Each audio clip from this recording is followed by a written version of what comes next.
Bonjour. Aujourd'hui, on va parler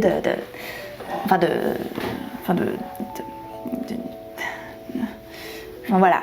Comment être un bon coup. Là, je me rends compte qu'il est des sujets que j'aborde pas si souvent que ça, en fait, et pas sur ma chaîne en plus. Est-ce que j'ai déjà parlé de sexualité dans ma chaîne? Je ne sais pas. Dans cette vidéo, je vais vous donner des astuces pour devenir le coup de sa vie. De donner à votre partenaire un petit goût de reviens-y, et du coup, elle va y revenir. Et encore, et encore. Fait chaud, hein? Non, vraiment, fait chaud ici. Et ma mission, si je l'accepte, c'est de parler d'affaires horizontales dans une vidéo sans gâcher mes chances d'être monétisée. C'est vrai que nous, les femmes, on a la réputation d'être difficiles à satisfaire sur ce plan particulier. Et je sais que certains hommes ressentent une certaine pression sociale autour des performances sur le plan horizontal. Et je dis moi-même que tu peux savoir ce que ta nana dit de toi selon la manière dont ses copines te disent bonjour. Et c'est vrai que c'est terrible de sentir, de voir en fait, dans les yeux de la meilleure amie de votre chérie, le fameux « Ah, c'est lui, monsieur 30 secondes ». Et du coup, cette pression peut tout à fait vous affecter, elle peut vous faire perdre vos moyens et vous pouvez vous retrouver bloqué comme ça au moment de passer aux choses sérieuses. Et vous allez vous retrouver bloqué dans ce moment gênant pour tout le monde, autrement appelé le moment « Je comprends pas, je te jure que ça m'arrive jamais ». C'est ok, d'accord? Et entre nous, je suis vraiment désolée pour vous les gars parce que je sais que ça vous empêche de profiter pleinement de l'instant, un instant pour lequel vous vous êtes battu, un instant pour lequel vous avez investi et du coup, vous pouvez même pas en profiter parce que vous êtes beaucoup trop pris par la pression et par la peur du fait que ça puisse mal se passer ou de ne pas assurer. Bon après, entre nous, si vous rencontrez une femme de qualité, normalement, elle aura compris que ça peut arriver et que ce n'est que partie remise. Je pense qu'il faudrait même en faire un filtre pour savoir ce que vous allez faire de cette nénette. Les magazines et certains prétendus experts vont vous donner des soi-disant techniques qui vont marcher avec toutes les femmes. Alors oui, le corps est une machine et qu'il est tout à fait possible de comprendre à peu près comment ce corps fonctionne.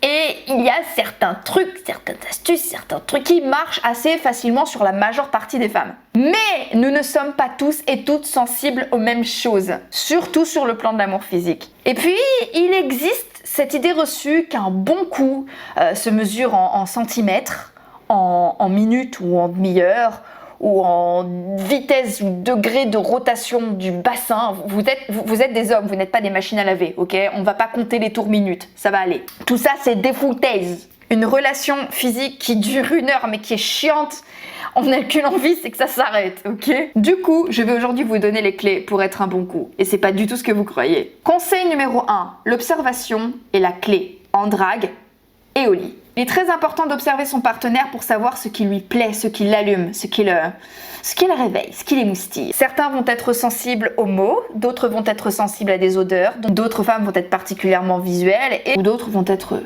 peut-être particulièrement sensibles au toucher, la texture de la peau, la vivacité d'un torse velu. On se calme.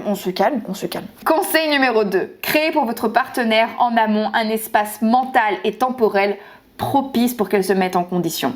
Je m'explique. Tout d'abord, sur le plan intellectuel, il faut qu'elle se sente libre. Il faut qu'elle ait l'impression qu'elle peut se lâcher complètement au lit avec vous sans ne jamais être jugée.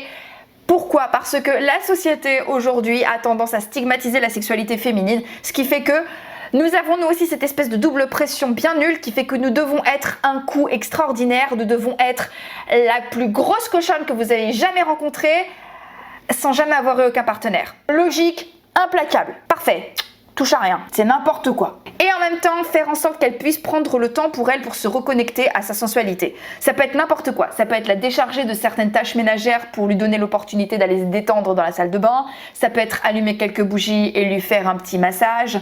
En gros, il faut qu'il y ait un espèce de sas de décompression entre sa vie quotidienne et le moment où vous allez pouvoir mettre en place certaines festivités. Voilà. Conseil numéro 3, et là c'est dans le feu de l'action que ça se passe. Une femme va sur le plan physiologique vous donner des indications sur ce qu'elle aime ou sur ce qu'elle aime pas, d'accord? Le corps va s'exprimer à travers des gémissements, à travers des cris, à travers des crispations ou au contraire à travers des soupirs ou des choses comme ça. Et en gros, eh bien c'est à vous de tendre l'oreille et de lever un œil pour voir ce qui se passe et pour voir comment est-ce que votre partenaire réagit à l'instant T. Aussi, si vous avez un rapport de confiance avec votre partenaire, n'hésitez pas à lui demander.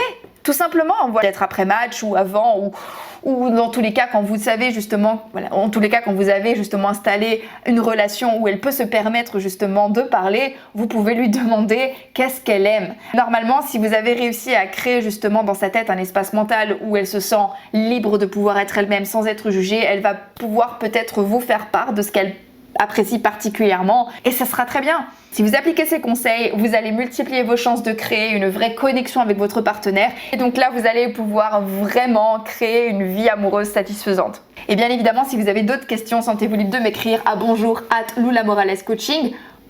Je me ferai un plaisir de vous répondre. Il me semble que j'ai tout dit pour aujourd'hui. Comme d'habitude, abonnez-vous, mettez un petit pouce si cette vidéo vous a plu. Sentez-vous libre de me poser aussi vos questions dans les commentaires en ce qui concerne justement le fait d'être un bon coup ou racontez-moi vos techniques pour devenir un bon coup. J'irai lire tout ça. En attendant, je vous embrasse et comme d'habitude, n'oubliez jamais que si une petite quiche comme moi y arrive, tout le monde peut y arriver. Donc maintenant, c'est à vous de jouer.